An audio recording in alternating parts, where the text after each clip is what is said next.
Good.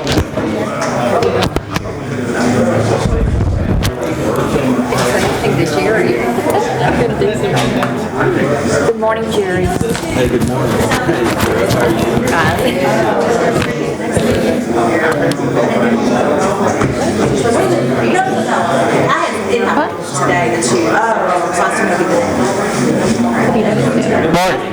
Good morning, everyone, and welcome to the Bullitt County Fiscal Court.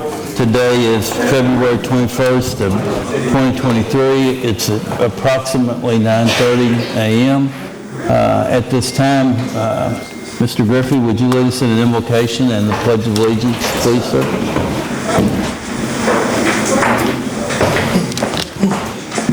Let us pray. Heavenly Father, thank you for bringing us all together again. Lord, lift up this court, lift up every member participating here and this entire county and the state, country. In Jesus' name, amen. Amen. I pledge Allegiance to the flag of the United States of America and to the republic for which it stands, one nation, under God, indivisible, with liberty and justice for all.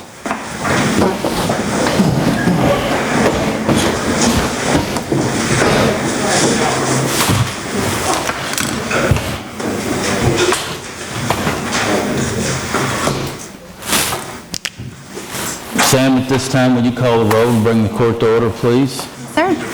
Vera Sanders? Present. John Logston? Yes. Karen Johnson? Here. Brian Bleemel? Yes. Judge Summers? Yes. All present? Thank you. Treasurer's transfer report, Canan. Yes, correct. And presented to you in the packets for the transfer reports dated for February the 9th, February 14th, and also for today, the 21st.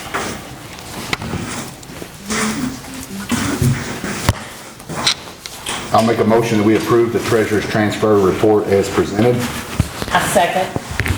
Got a motion by 2nd District Magistrate Logston, a second by 1st District Magistrate Sanders to approve the treasurer's transfer report as presented. Sam, call the roll, please. Logston? Yes. Johnson? Yes. Bleemel? Yes. Judge Summers? Yes. Sanders? Yes. Motion carried. Thank you. Presentation and approval of all bills. I'll make a motion that we approve all bills. A second.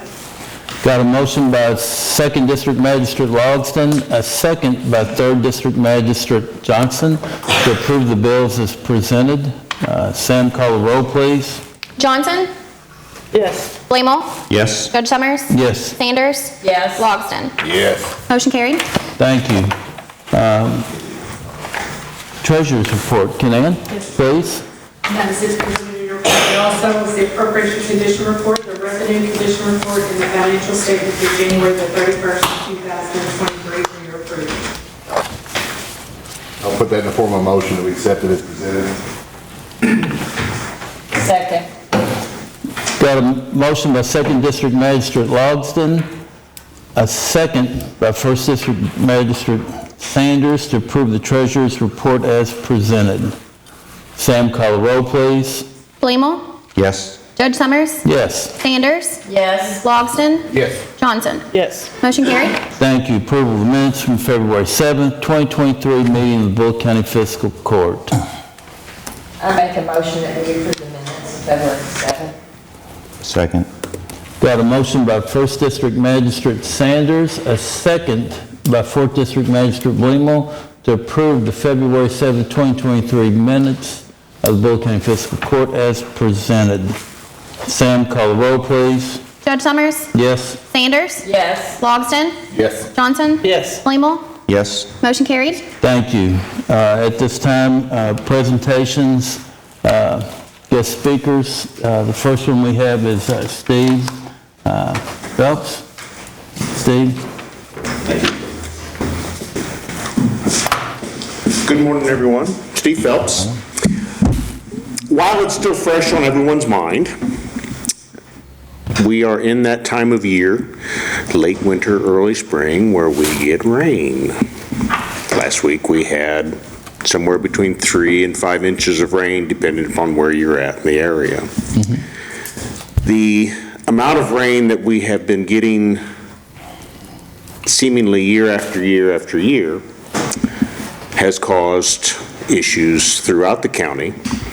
I will speak of what I'm most knowledgeable about, and that's Chappies Lane. When we get anywhere more than 1.5 inches of rain, we have Chappies Lane shut down.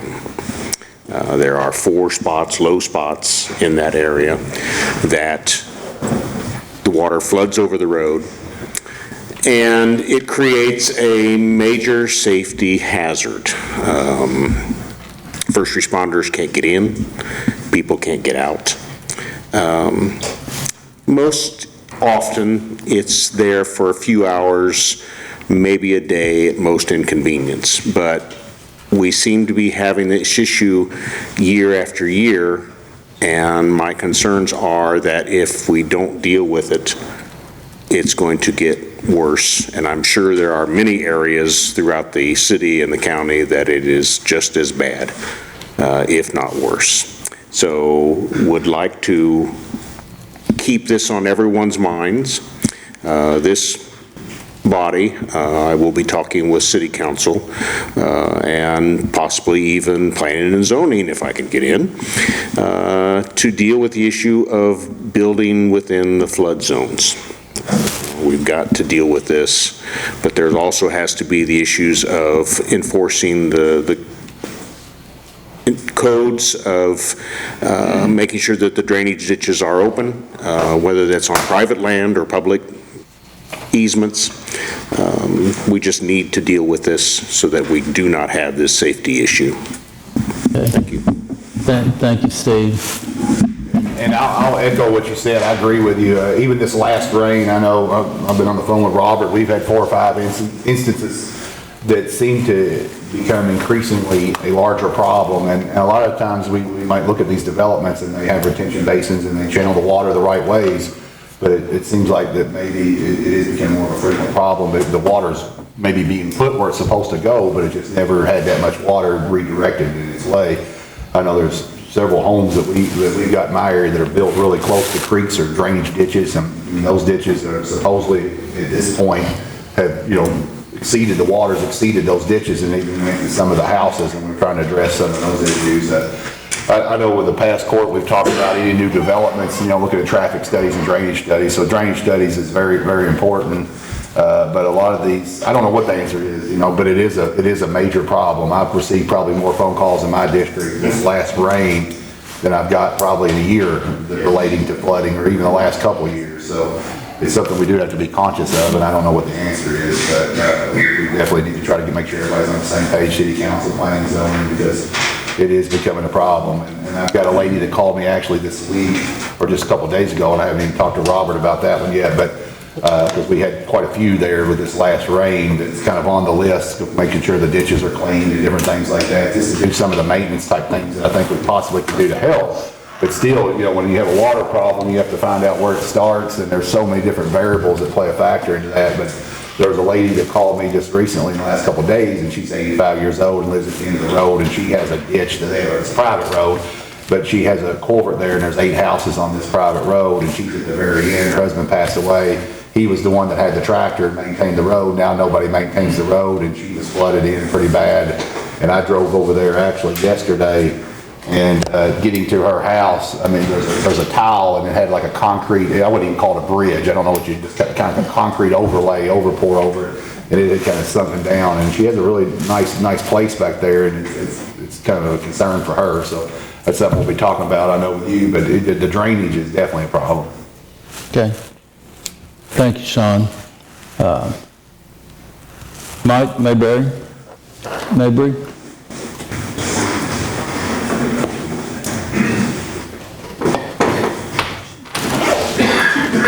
Good morning. Morning. So, I'm here for the same reason I've been here before. I'm Mike Mayberry. I am the chairman of the Board of Trustees for the Nichols Fire Protection District.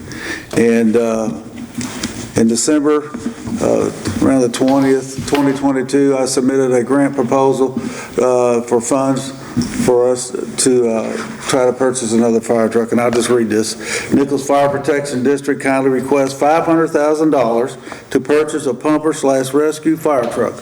We're looking forward to partnering with you, and we believe this will be an impactful project for our entire community and an important step in our mission to serve and protect life and property in our community. The main objective of this proposed project is to provide quality emergency services to the Nichols Fire District with the resources provided to us. We would like to see a measurable progress in the next 5 years. We'll specifically be looking at replacing an aged fire truck as one of our key success indicators.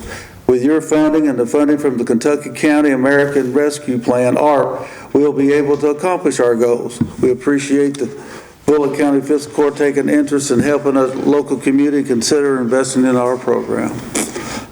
That's the cover page on our grant proposal, and I'm asking if there's any questions that y'all may have that came up between the last few times I spoke. Well, to help you a little bit, Chairman, we've looked at that, and I'm going to be brutally honest with you. All of our upper funding is committed to previous, what I'm going to say, water projects throughout the county. As the cost increased to a lot of them, it went up from 20 to 50%. In your district, Roe Hill, we've committed $1.2 million to increase the water line up Roe Hill from a 4-inch to a 6-inch with the fire hydrant. And the same thing with North Nelson and up to Eagles Trace and a few others. So at this time, with our ARPA funding, it is we're 100% committed to what we have to right now. And if there is an opportunity on down the road, we will look at it. But I don't want for you to get some false hopes with where we're at financially with our ARPA funding. Well, we spoke at the beginning, and there was, you told me there's no guarantees, but right. I've been coming, and I actually am looking at the next step. Does this get put on an agenda? Does it get a vote? Because I put this in writing, and I don't know how y'all proceed from here. Mm-hmm. So do y'all put this on an agenda and put it on for a vote, or does it just end here? Well, to be square with you, we don't have any funding. Okay. So. Okay. And I guess answered my question. Yeah. So. I'm getting because I have a trustee meeting tonight, and I keep getting asked because right. we put this out there, where are we at in it? So if I can tell them the monies are all committed, then that. Right. And from where we sit, we reviewed our ARPA funding extensively because of the commitments and that we have saw with increased prices to the water projects that we've committed to, that the governor brought funding down to, and we're having to subsidize that funding as well. We're on the same page. We looked at fire trucks, and between the first time that we spoke of fire truck that you asked me about was $654,000. It went up $21,000 in just a couple of months, right. Just because of I understand that. But anyway, I appreciate your time. Yes, sir. And if you find a golden egg out there, let me know. Okay. I appreciate it. And in the meantime, I appreciate your time and listening to me. Thank you, Chairman. Thank you. Under new business, the second reading and hearing of zoning ordinance 2023-02. Howard and Deborah Lewis.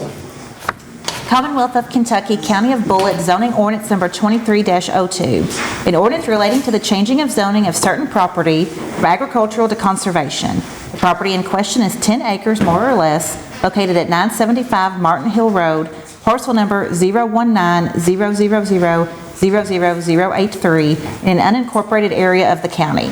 Whereas the Fiscal Court of Bullitt County has considered the evidence of the public hearing held by the Joint Planning Commission and the recommendations of the Commission, the information provided in the staff report of the Office of Bullitt County Planning and Zoning, and the testimony and evidence presented at the public hearing held by the Fiscal Court. And whereas the Fiscal Court concurs in and adopts the reasons of the Joint Planning Commission for said zoning change and approves and accepts the recommendations of the Planning Commission in this matter as set out in said minutes, and determines that the proposed zoning change is acceptable and should be approved. Now therefore be it ordained by the Fiscal Court of County of Bullitt, Commonwealth of Kentucky. Section 1. that the above property located in the unincorporated area of Bullitt County, and more particularly described in the minutes and records of the Planning Commission and docket number 2023Z-03, is hereby changed from agricultural to conservation. Section 2, this ordinance shall take effect upon passage and publication as required by law. Section 3, should any section, provision, or part of this ordinance be declared unconstitutional or invalid for any reason by a court of competent jurisdiction, then the remainder of this ordinance shall not be affected and shall remain in full force and effect. Section 4, all ordinances and resolutions to the extent they are inconsistent herewith are hereby repealed. Given first reading and public hearing at a regular meeting of the Bullitt County Fiscal Court on the 7th day of February 2023, given second reading at a regular meeting of the Bullitt County Fiscal Court on the 21st day of February 2023. Thank you, Tammy. Sam, call the roll. I need a motion and a second, I'm sorry. I make a motion that we approve the zoning. Second. Got a motion by 1st District Magistrate Sanders, a second by 4th District Magistrate Blumel to approve zoning ordinance 23-02, Todd and Deborah Lewis, as a recommendation by the Planning and Zoning Board. Sam, call the roll, please. Sanders. Yes. Logston. Yes. Johnson. Yes. Blumel. Yes. Judge Summers. Yes. Motion carried. Thank you all. Second reading of zoning ordinance 2023-03, Matthew McIntyre, Counselor. Commonwealth of Kentucky, County of Bullitt, zoning ordinance number 23-03. An ordinance relating to the changing of zoning of certain property from agricultural to B2 central business. The property in question is .3376 acres, more or less, located at 6302 Highway 44 East, parcel number 063NW005004, in an unincorporated area of the county. Whereas the Fiscal Court of Bullitt County has considered the evidence of the public hearing held by the Joint Planning Commission and the recommendations of the Commission, the information provided in the staff report of the Office of Bullitt County Planning and Zoning, and the testimony and evidence presented at the public hearing held by the Fiscal Court. And whereas the Fiscal Court concurs in and adopts the reasons of the Joint Planning Commission for said zoning change, and approves and accepts the recommendations of the Planning Commission in this matter as set out in said minutes, and determines that the proposed zoning change is acceptable and should be approved. Now therefore be it ordained by the Fiscal Court of County of Bullitt, Commonwealth of Kentucky. Section 1, that the above property located in the unincorporated area of Bullitt County, and more particularly described in the minutes and records of the Planning Commission and docket number 2023Z-07, is hereby changed from agricultural to B2 central business. Section 2, this ordinance shall take effect upon passage and publication as required by law. Section 3, should any section, provision, or part of this ordinance be declared unconstitutional or invalid for any reason by a court of competent jurisdiction, then the remainder of this ordinance shall not be affected and shall remain in full force and effect. Section 4, all ordinances and resolutions to the extent they are inconsistent herewith are hereby repealed. Given first reading and public hearing at a regular meeting of the Bullitt County Fiscal Court on the 7th day of February 2023, given second reading at a regular meeting of the Bullitt County Fiscal Court on the 21st day of February 2023. Thank you, Tammy.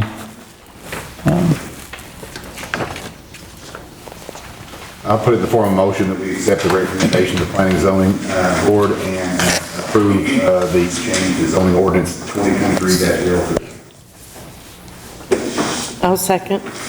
Got a motion by 2nd District Magistrate Logston, a second by 3rd District Magistrate Johnson to approve zoning ordinance 23-03, Matthew McIntyre. Sam, call the roll, please. Logston. Yes. Johnson. Yes. Blumel. Yes. Judge Summers. Yes. Sanders. Yes. Motion carried. Thank you. Actions requested to accept the rock, fuel, and asphalt bids for the road department. Robert?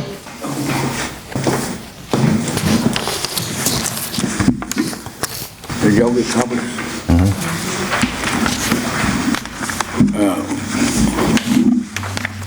I got Premier on top. That's the only bid we received on our fuel was from Premier. I think they, I've got last year's here also. I was just comparing them. Looks like we went down,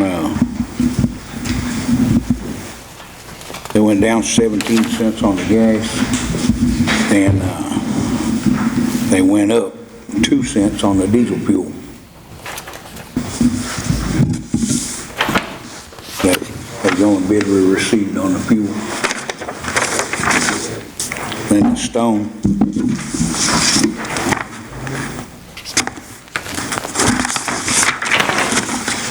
The stone pretty much went up $1 across the board till you get down to our shot rock.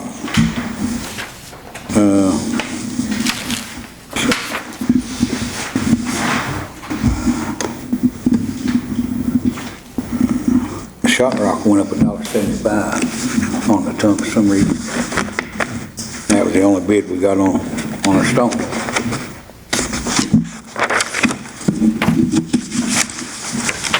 Our asphalt's gonna be a little different.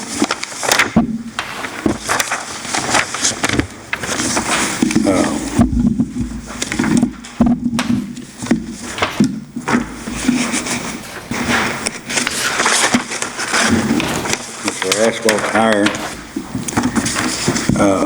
Let's see. We got 2 bids on it. We got one from Mac.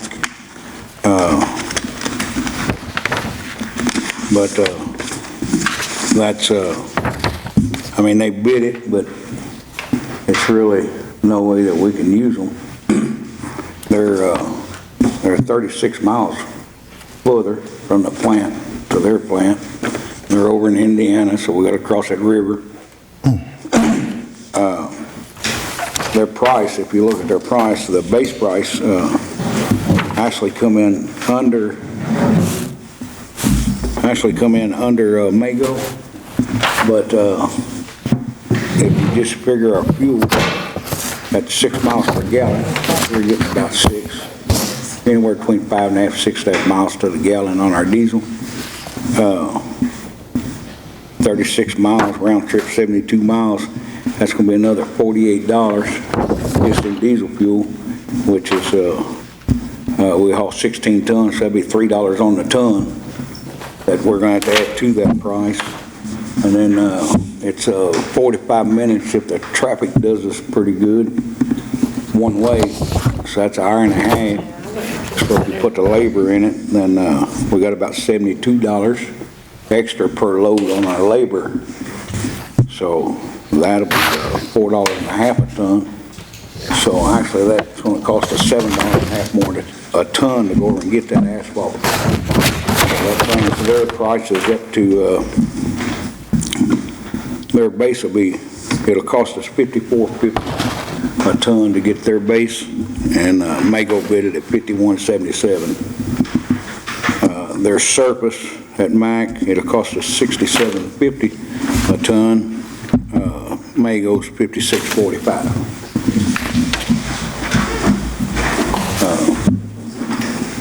So, I mean, Mago's right here at before you get to Hillview on 61.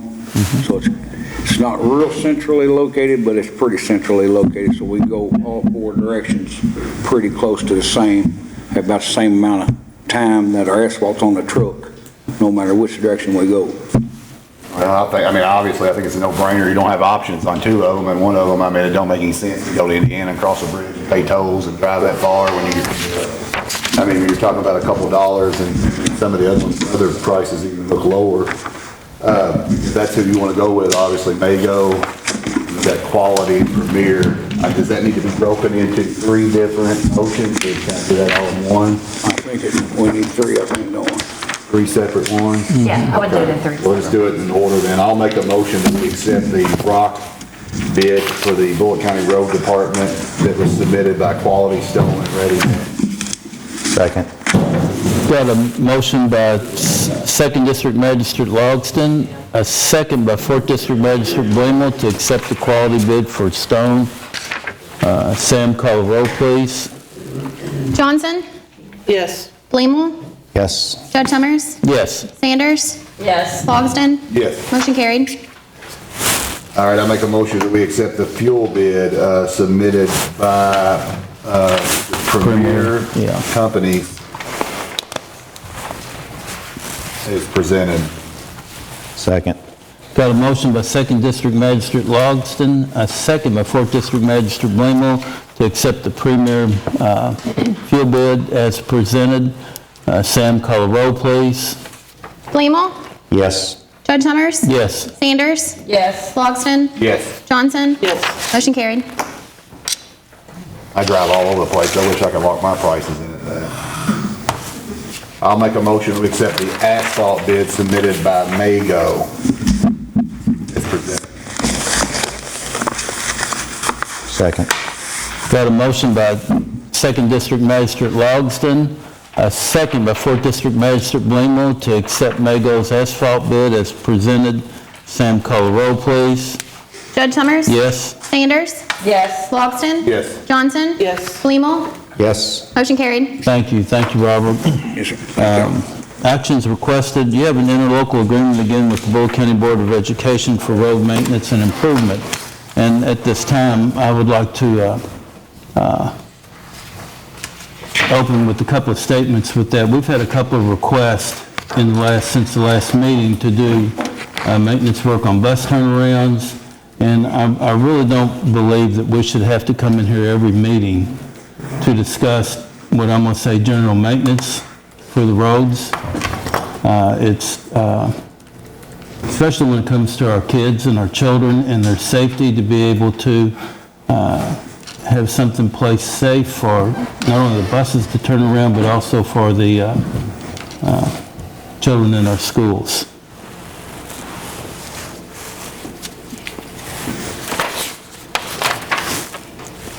Any other discussion from the members of the court?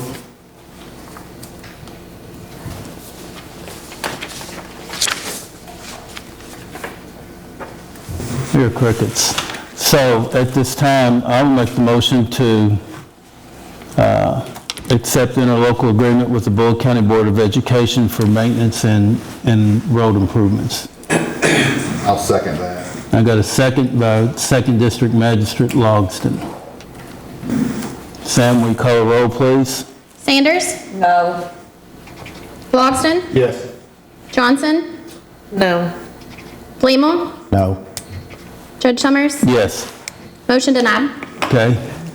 So at this time, it's apparent that the court has no appetite to support the transportation of the schools and the children.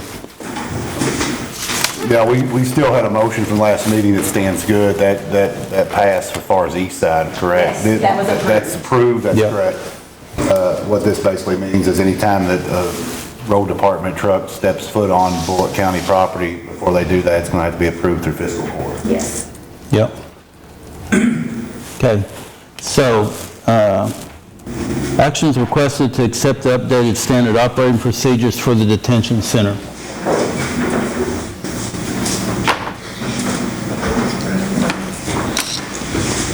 Looky there, get Tom one of There those. you go. Good morning. Morning. Standard.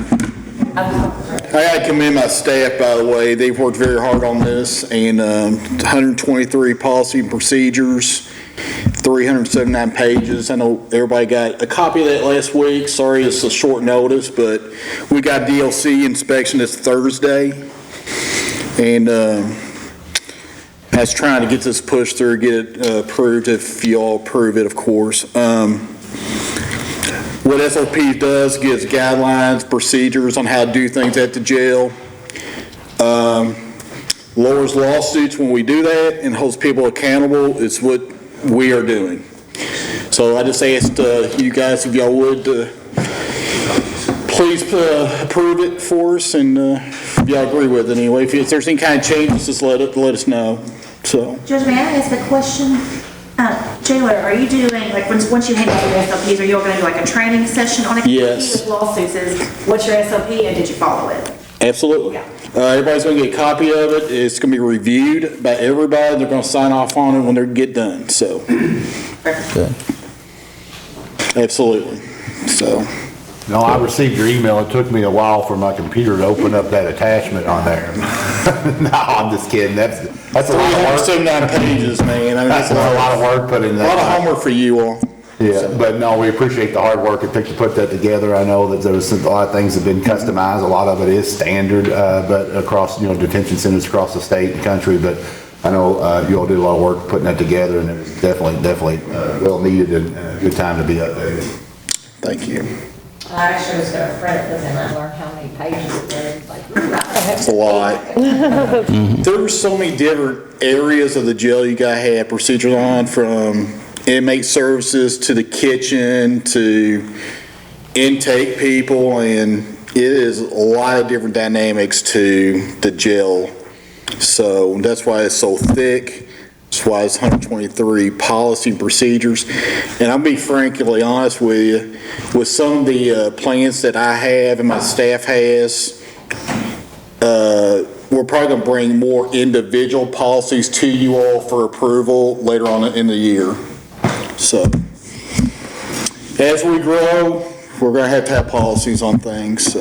And you'll amend that as you go along, all through your term, you'll keep amending it? Yes, ma'am. Absolutely. With your help. Well, I'll make a motion that we accept the requested updated standard operating procedures for the detention center. I second. We got a motion by 2nd District Magistrate Logston, a second by 1st District Magistrate Sanders,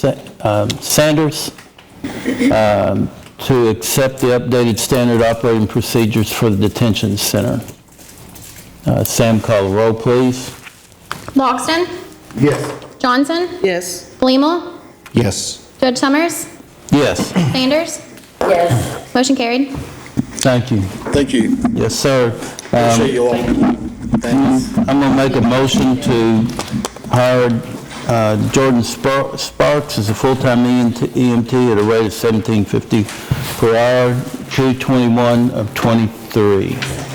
I'll second that. Got a second by 2nd District Magistrate Logston. Sam, call the roll, please. Johnson? Yes. Blumel? Yes. Judge Summers? Yes. Sanders? Yes. Logston? Yes. Motion carried. Got to change the next action requested to hire Robbie Phillips. He's a part-time paramedic instead of full-time, as in your docket, at $25 an hour. I'll second that motion. Got a second by 2nd District Magistrate Logston. Sam, call the roll, please. Blumel? Yes. Judge Summers? Yes. Sanders? Yes. Logston? Yes. Johnson? Yes. Motion carried. Thank you. Actions requested to change Deborah Thompson from a part-time EMT to a full-time, same rate of pay as she currently has, $2.15 of 2023. A second? Got a second by 3rd District Magistrate Johnson. Sam, call the roll, please. Judge Summers? Yes. Sanders? Yes. Logston? Yes. Johnson? Yes. Blumel? Yes. Motion carried. Thank you. And the last item on the agenda, we're making an announcement of public hearing for a Land and Water Conservation Fund and Recreation Trails Program grants at our March the 7th, 2023 meeting. And this is basically for the only property that we own wholly at the Maryville Park for both the pool and the trails. There's two separate grants at $250,000 apiece. And they are matching grants. We have the funds available to match those grants as well in our budget. And that's just an announcement. It will, I think Tom Barr is going to get it and put it in the newspaper for us, and it will be open for public discussion at the next meeting. There we go. So at this time, I'll start. I'd like to recognize Superintendent Bacon for being here today. The school board of the Bullitt County Schools, thank you for coming. Mayor Taylor, Councilwomen Merriman and Preston for being here as well. Mr. Blumel, you have any comments before we close? Yes, so I've received calls and I've spoke to a few people about the traffic situation on 480 in front of Cedar Grove Elementary, and it's mainly just during pickup and release times, the morning and the afternoon. I spoke with Mr. David Kaufman from Flynn Brothers today, and he's going to reach out to the state, and I was going to try to see if I could talk to the superintendent or the school board about what we can do, maybe about restructuring the way that the cars go in the parking lot at Cedar Grove or something, a traffic pattern, to try to get them off the road, because they've narrowed that down from 4 lanes in front of the school to 2. So I've had a lot of calls and comments about that. So I am reaching out, and I told them I'd be happy myself to come down there and help work traffic, because I used to work for the road department, so I could do that if everybody was in agreement, there wasn't anything wrong with that. And then I've got another thing, and I would like to bring up, I've been talking about night meetings and stuff. So I'd like to see if we could amend the fiscal court meetings, that the first meeting of each month, a time change only to 6:30 p.m. And that I just go ahead and put that in the form of a motion. Just so that people can come in at night. And this looks like that would be a good one, because the first one's going to be March 7th for the land and water conservation. I'm sure people would like the pool and trails and parks and all that, so I'll just put that in the form of a motion. So the motion would be to direct me to draft an ordinance amending the current ordinance setting the fiscal court schedule. Okay. Just to only change the time, the dates would all stay the same. First meeting at 6:30 p.m.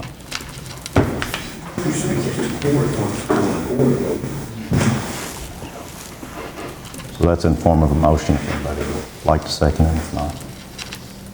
I'll second. I have a motion and a second to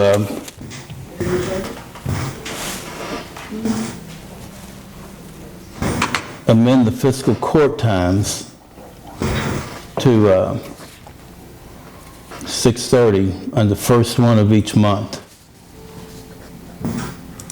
A motion by Magistrate Blamel, a second by 3rd District Magistrate Johnson. Discussion? I'm sorry. No, I mean, I was, when I first came on board, we kind of came on board 4 years ago, I was kind of under the, it originally was, there was a night meeting there, and then I know it got moved because of a couple different reasons for it being a business meeting. I'd be opposed to a night meeting, but I wouldn't be opposed to an afternoon meeting, potentially, to allow somebody an opportunity in the afternoon. But I guess after the last 4 years, I've realized a lot of the decisions we make are implemented immediately after, whether it's cutting checks or paying bills or stuff along those lines. So I've only had one person in the room here today is in the room requested, and one person that's not. So in the 4 years, I've only had 2 people reach out to me personally that has requested a night meeting. So I think that I would be okay with an afternoon meeting, but I'd have to be opposed to a night meeting just to follow along the way things have been, because I looked at a lot of the other, when this was brought up a couple different times, because when I was first for it, I looked at a lot of what other surrounding counties were doing, a lot of counties across the state, and it seemed like this was truly a business meeting. But I did notice there was probably about 40% that did offer another time slot, offered an afternoon type meeting where it still would fall into business hours, because there's so many people when you look across this room, they're on salary or hourly paid, and that would require them to come in after hours. I know Bardstown, I've talked with Nelson County, and one of the reasons that they opposed the night meeting was the fact of the additional pay that would require different people to come in for those type of workers. But I'd be opposed to a night meeting, but I'd be in favor if we decided to come with some type of compromise with those people that might not be able to make a morning meeting, make an afternoon meeting. But that's just my discussion. I want people to understand why I'm voting. And Judge, I just wanted to be clear on what I stated earlier. We can't change the meeting times now with a motion. It would be a motion to direct me to draft an amended ordinance. Right. And the ordinance would have a first and second. Because those times are all set by ordinance. Yep. Okay. I know during my campaign, that was a big request by a lot of citizens in my district. Now, if they come, I have no idea, but that was a big concern of several in my district. Well, I'm definitely used to a nighttime meeting coming from the Hillview City Council. And I can say that we always encouraged and hoped that people would attend. And no matter what we try, people still don't attend. I like that I do see a lot of people here, and I'm hoping that nighttime works for them as well. That maybe even in the evening, maybe more so can even show up. So I'd just be interested to see if we could get any more here.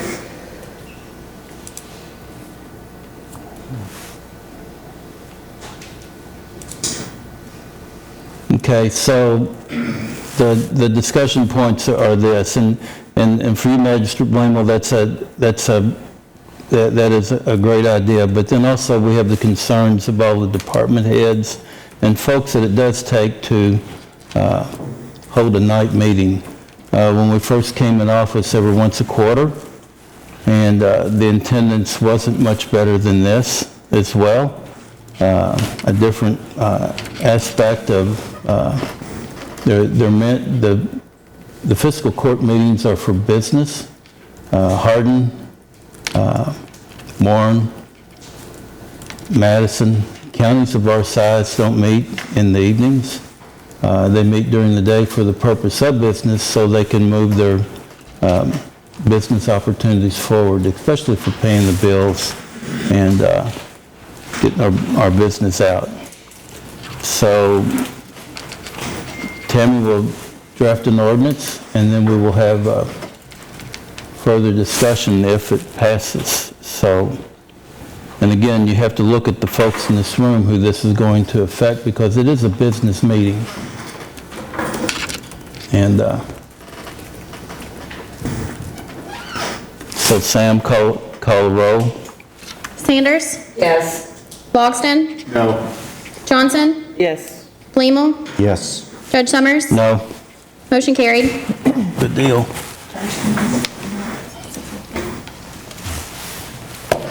Johnson, you got any comments?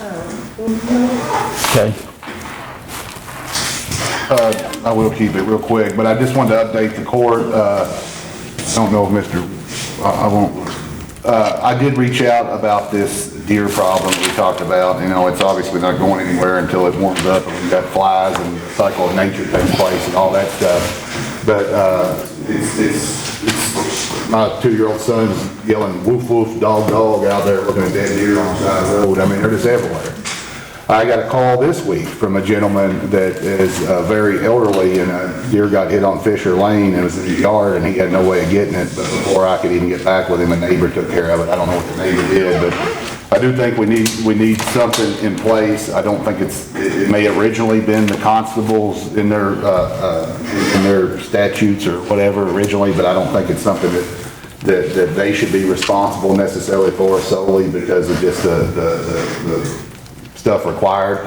I think it's something, a combination of the road department, a combination of possibly the jail, and a combination of Kentucky Fish and Wildlife. I spoke to Jeffrey Reynolds, who's the conservation officer, and he was going to actually look into this. He's based out of the Kentucky State Police Post in Elizabethtown, and he said it is an increasingly large problem. A lot of the salt that they put on the roads, believe it or not, it attracts deers, and deer are really a lot of these areas. Some people might lead to believe that it might be additional development, but I had a pretty long talk with Fish and Wildlife, and they said that, you know, the development of properties really isn't affecting it. You can go to Prospect or Pee Wee Valley at any time, and if anything, what it affects is the ability to hunt those deer. You know, more developments potentially can, you know, decrease the number of spaces for hunting. So the Fish and Wildlife actually has a big, large campaign about bow hunting, where you can actually bow hunt, you know, where it's a lot safer to minimize the amount of deer that's in our population. But without a doubt, as the population grows, you lose areas to hunt. So a lot of these areas that we're seeing these deer, we are seeing increasing numbers of them. So he was very open to working with some type of program if we could come up with something, because he said he gets calls, and he's the main conservation officer for our area. He gets calls all the time, and he even has a hard time finding somebody. He said he went out and removed one himself out of a culvert that was kind of in the water stream that was kind of posed a problem last year. But he's very open to looking at suggestions, and I think that there might be some type of partnership. We do countywide cleanup days and, different things like that. I think, talking with the Fish and Wildlife, this is something that's probably just in the time period we're in now, from probably December, January, February, maybe into March, but after you get out of spring, you're not gonna see that problem on the side of the roads a lot. But I mean, literally, like I said last meeting, when I pulled out of Greenbrier to come here, there's 18 or 20 just on the right side of the road. It's right on the edge of the road. And I took a picture of one of them where literally a buzzard flew in front of my car. And you got buzzards hanging around the road. It's just a problem. So I really want to come up with a solution, and I don't want it to just fall by the wayside. I mean, it may not be something we figure out before the end of this season, but moving forward, I don't want to sit here next year and be like, what's going to happen with all these dead deer along the side of the road?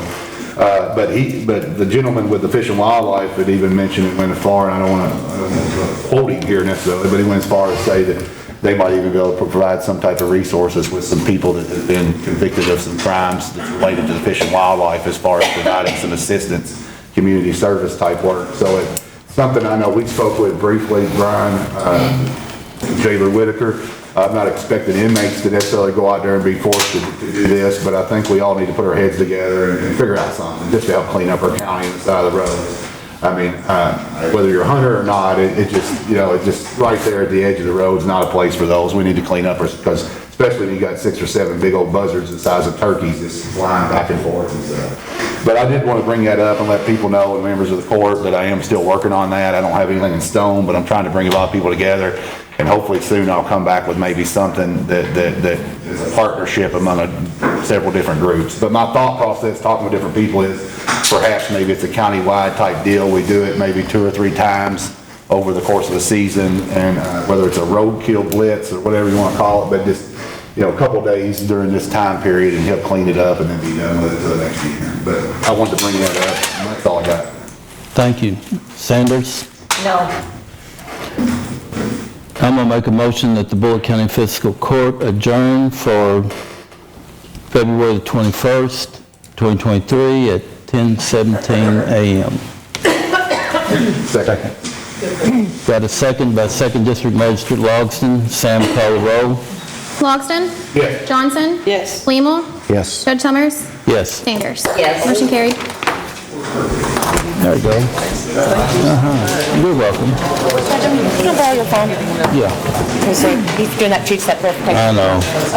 Absolutely. If you get somebody to go out and pick them up, what do you do with them? That's what I'm talking Throw them in a hole. Well, way to go, Hyde.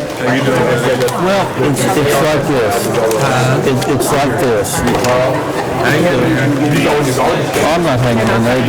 There's apparently qualms are being done before the meeting. That's against the law.